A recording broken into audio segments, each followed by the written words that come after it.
Can you tell which image was created using prompt engineering?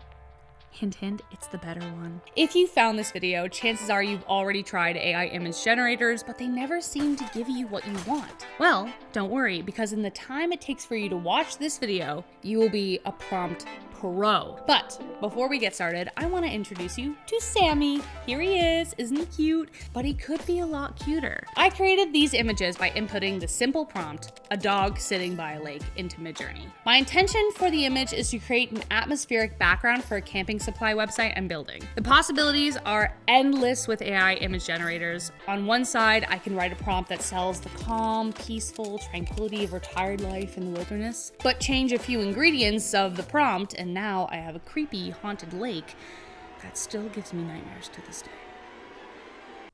Nightmares aside, in this video, I'm going to use our boy Sammy here at my camping supply store to demonstrate for you why prompt engineering is so important when it comes to text-to-image AI. I'm not only going to show you the breakdown on what to include in your prompt to help AI work with you, I'm going to show you how to use resources to help you, such as Gemini and ChatGPT, what settings to look for in your AI generator so that you're set up for success the first time, and many more. I'll be primarily using Midjourney today, but I'll weave in differences you might see in other apps like DALL 3 and Stable Diffusion.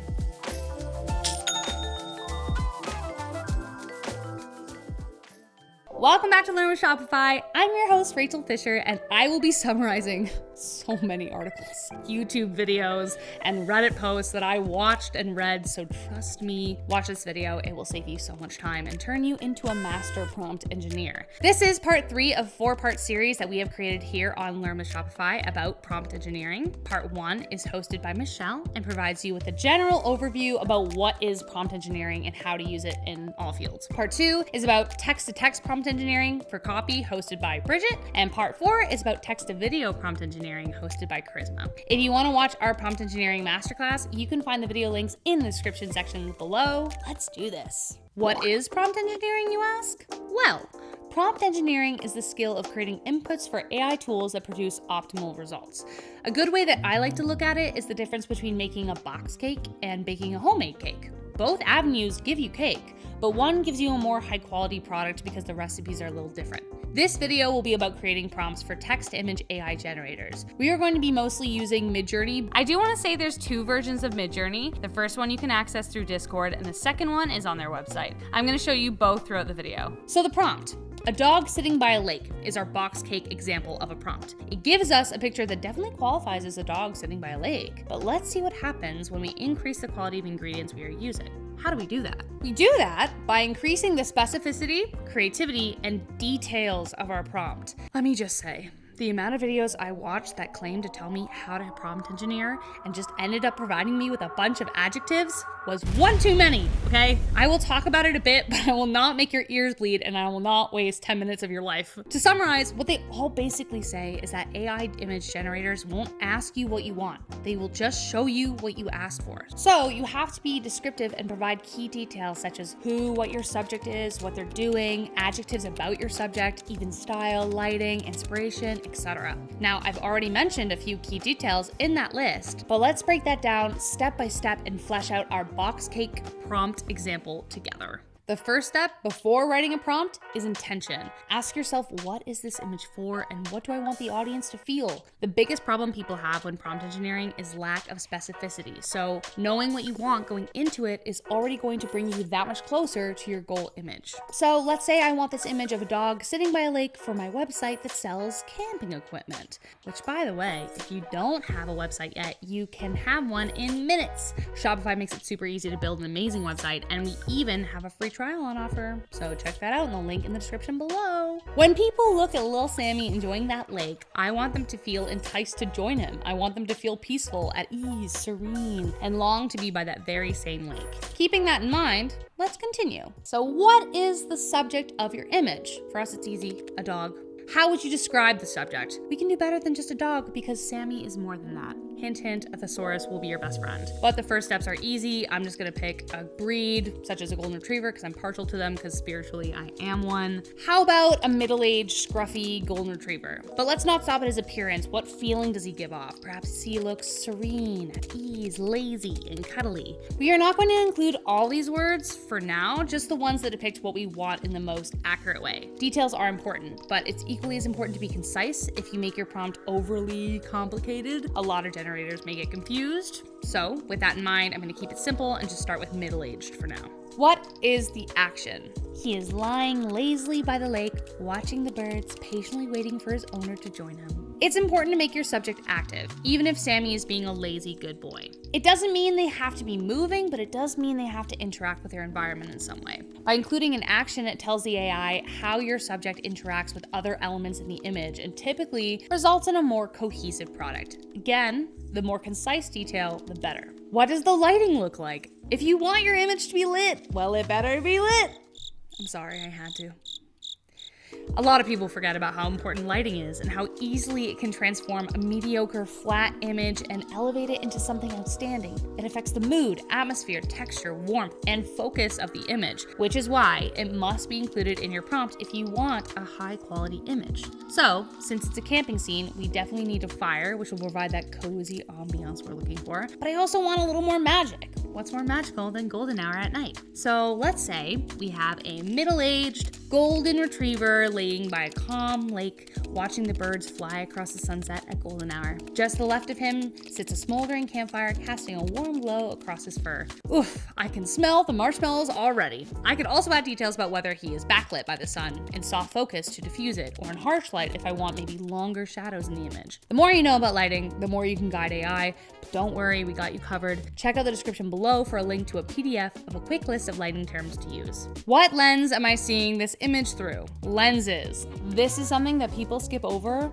all the time in their prompts. All images are seen through a certain set of lenses, which includes our eyes. By changing the lens, we can dramatically change the image. So let's take our box cake prompt. Look at what happens when we change the lens to a wide-angle lens or a fisheye lens. Completely different images. We also dropped a quick list in the description below of some lenses you can use. But if you really want to get crazy, you can put in your favorite make or model of a lens. Like if you were doing a face portrait, try Panavision Primo 70mm. That lens is worth more than my car, and you can get it for free with AI. To be honest, a lot of things are worth more than my car at this point. Oof.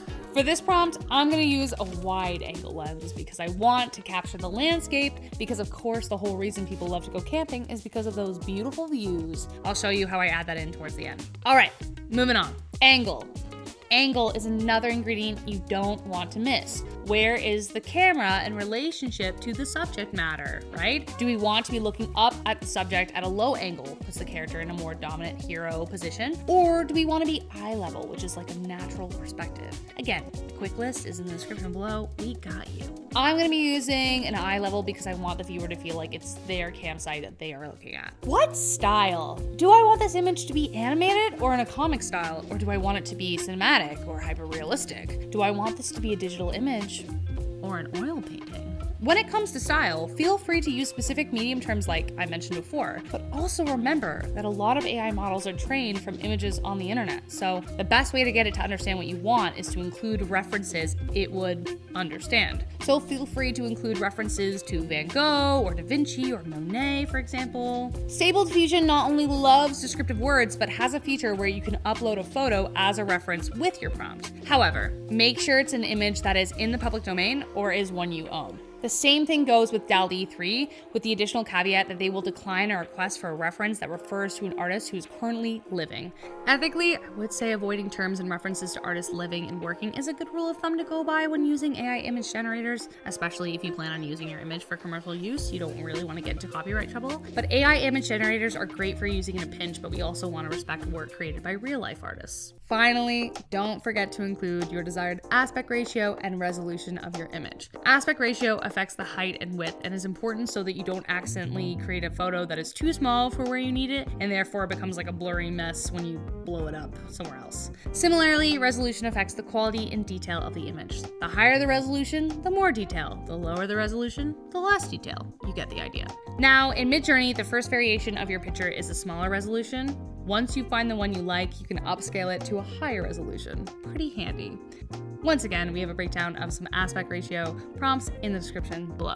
Also, fun thing about Midjourney too is after you've picked your photo, you can also expand it. So you can either have it expand the view so it can become bigger, or you can shrink it down. So if you want to like narrow in on the dog, you can do that.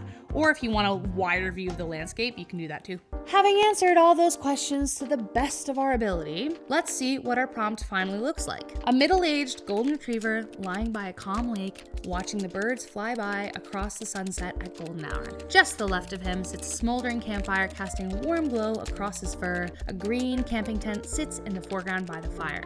A hyper-realistic wide-angle, eye-level perspective, period, AR 16:9. Let's see what happens when we put this into Midjourney. Already, there's a huge difference in detail. As you can see, we have a lot more going on in this image, but our prompt isn't quite perfect yet. Also, if you're wondering where all of your images are going, Midjourney puts all your outputs into your own webpage with a reference code and prompt. So if you're ever wondering what your prompt was for that really great image you liked way long ago, it's all there. Chances are, if you found this video, you've wasted time with bad prompts and spent all your available credits on your image generator of choice. Well, friend, I have a great resource for you, and you can thank me later, and that is the website Lexica. Lexica will allow you to view unlimited images and prompts without using up any free credits. So for instance, let's input our box cake prompt, a dog laying by a lake. Already you can see tons of images showing this, all ranging in styles, details, lighting, etc. Hover over one you like and it will give you the prompt that was used to generate that image. That way you can see what kind of details have been included and how it was written, which is helpful if you're learning. Additionally, the prompts themselves may feature terms referring to style, texture, and lighting that you can click on, which will then bring you to another page of images specific to that term, which is great to learn about lighting and all that stuff. You can also directly copy the prompt used and apply it to any other AI generator. It may not create the exact same image, but especially if you find one you like on Lexica, it could bring you that much closer to what you're looking for. So put that in your back pocket. But now that we understand the breakdown of what makes a good prompt, let's see what happens when we ask ChatGPT and Google Gemini to do the work for us, because after all, who else should we ask to help us craft the perfect prompt for AI generators than AI? So I straight up asked ChatGPT to create a prompt for ChatGPT that would tell it to work for me as a prompt engineer. The initial result was a little indirect, but it did end up working a bit. However, I tweaked it here and there, and I used it for both Gemini and ChatGPT. So here's what you can type in. You will act as my professional prompt engineer for the AI generator software, Midjourney or DALL or Stable Diffusion, whatever you want. I'm creating an image for my business, website, Instagram page, and I need an image that will capture beauty, peace, calm, whatever kind of adjectives you want to put in there. Here's the initial prompt. You're gonna put in the box cake prompt we talked about. I would like you to provide 3 variations, all high resolution, realistic, set in a wide angle lens, or whatever other preferences you have. Just don't forget to include aspect ratio, okay? I did this twice with each avenue, once with our box cake example and once with our homemade cake example, okay? So side by side, I think I like the Gemini responses a little better just because, I mean, like, look at the way it breaks everything down for you. Yeah, but let's start with the prompts we got when we asked ChatGPT and Gemini to enhance the box cake prompt we used, okay? So the dog laying by a lake. For the ChatGPT one, I'm going to delete this variation and just start the prompt at a dog lounging because, again, we want to keep it active at the beginning. Side note, for all the prompts though, the only thing I'm going to edit is the aspect ratio. So I changed it to AR 16:9 at the end of the prompt, so it will read better. That just reads better on Midjourney, which is what I'm using. Okay, now let's see the ChatGPT image. Okay, now the Gemini one.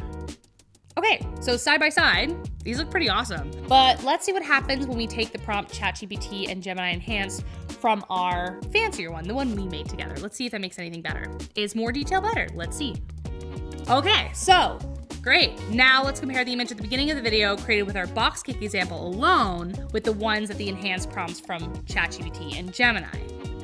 Okay, so as you can see, while the first image is kind of flat, it doesn't really tell a story, it doesn't have really any nuance. Even though the prompts themselves need a little technical finessing, already you can see the difference having a clear intention and detailed descriptions can have on the output of your image. The reality is, even with a perfectly pristine prompt, you may still be running into some issues. Don't worry. It might not be the prompt's fault. You may be underutilizing some key features. Some common features that you should look for and play with are negative prompts, weight, and seed number. So, just like how regular prompts tell AI what you want, negative prompts tell AI what you don't want in your image. Let's use our box cake example, for instance. We want the image to be warm, serene, calm, so I can put words that are opposite to that, such as cold, ominous, depressing, into the negative prompt, and AI will emphasize the positive qualities we mentioned in our initial prompt. So it plays off of opposites, essentially. Stable Diffusion has a separate field for negative prompts, but for Midjourney, use --no followed by what you don't want, and it will pretty much work the same. You can also highlight an area of the image you don't want, or change something like add a hot air balloon, like we did here, because who doesn't like a hot air balloon? Weight, prompt strength, or prompt adherence, they're all the same, they're just under different names, determines how heavily the AI relies on the prompt to create the image. The lower the weight, the more creative AI will get. The higher, the more specific it will be to the idea. However, if you put that setting too high, you may lose some of the variety AI can provide you with, or it'll take it like too literally. If it's too low, it might leave out details such as our boy Sammy, which we don't want. We love Sammy. So it's important to check where your prompt strength is set so that you're getting the desired output from your prompt. This is something you have to play around with a little bit, admittedly, but I recommend about a little less than 3/4 of the way up for your first prompt. This gives AI enough room to play while also remaining true to what you're asking for. If you find the images that you're getting just need like small little tweaks, then check out the seed number. A seed number is a series of numbers that AI attaches to the image it makes from all the values determined by your settings and the prompt. This allows for an infinite amount of variations from one single prompt. So if you use the same seed number with the same prompt and the same values, it will turn out the same image every time. That's how it's supposed to work. If you want to see more variation or even just slight changes, having a look at the seed number is a great place to start. Copying and pasting it next to the prompt you use and then changing one number at a time is a great way to see all the little variations you want. Now, the sign of a real professional prompt engineer is someone who uses natural language enhancements in their prompts. This specifically includes dashes and brackets. They add more nuance to your prompt by adding emphasis, indicating range styles, and altogether make your prompt easier for the generator to read. So dashes are great to include in Midjourney, DALL, and Stable Diffusion software prompts because they separate elements, making it easier for the AI to interpret. An instance you would use this would be something like a quiet lakeside -- a lush forest in the background. So there, I'm separating the image of the lake and the description of the forest so it doesn't get lumped together. Another way to use this would be right before your preferred aspect ratio, just like we did earlier. So --AR 16:9 or whatever one you want to use. You can also use it at the end of your prompt for like -- wide angle, all that stuff. Brackets can help communicate where you want the focus to be in an image or add emphasis to the use of certain color, theme, noun, etc. So say I want the lake to be extra whimsical or serene. Let's put brackets around either one of those terms. This effect applies to Midjourney, DALL 3, Stable Diffusion, but remember to use them sparingly. If you use too many, you might confuse the AI. It's like, I don't know which one's more important. Here are some specific examples you can play around with when using Midjourney. So say you found a prompt that gives you what you're looking for, but you want more options. Type in -- repeat space and insert number. Let's use 7, for example, and it will use the prompt to create 7 different images. Input -- chaos space number, the number being between 1 and 1000, and you've entered chaos mode. This will diversify the variations it creates and give you some more avant-garde ideas. The lower the number, the less variation, the higher the number. Yeah, get the idea. It's the same old game. You can interchange the word chaos with words like weird or stylized or creepy or raw, and they will pretty much do the same thing with consideration of the word you use. But if you really want to get wild, don't be afraid to combine the codes. I know, it's crazy, but why not? Type in -- chaos next to -- weird and dive deep down into the rabbit hole and see just how endless the possibilities are. With all that being said, let's now add some final enhancements to the first prompt we made together, all the way back at the beginning of the video. Feels so long ago.